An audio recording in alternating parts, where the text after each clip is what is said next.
In this video, I'm going to be walking you through the left-hand rail. Here, you will be able to scroll down through all of the pages of a multi-page PDF that you've uploaded, either using your mouse or your trackpad. On the top, by checking this drop-down box, you can go between different PDF drawings that you've uploaded to the same project. You can also add a new PDF drawing here. This will collapse the menu, giving you a little bit of extra space to work with. You can also quick upload a set of PDFs here, and this will take you back to your home page.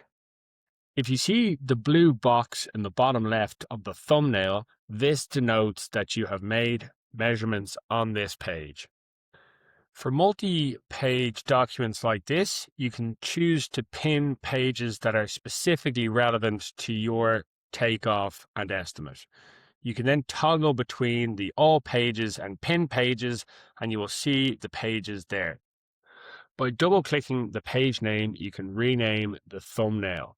This will help you find what you're working on faster and communicate better with colleagues, subcontractors, or clients. By checking the three dots in the top right of the thumbnail, you can hide, clone, and rotate pages. You can also delete them as well. By cloning a page, you will be given the option to do that with and without measurements.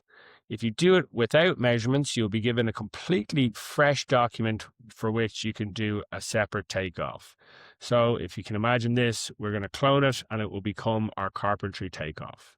In the bottom left of the screen, you will be able to set the scale according to your plans.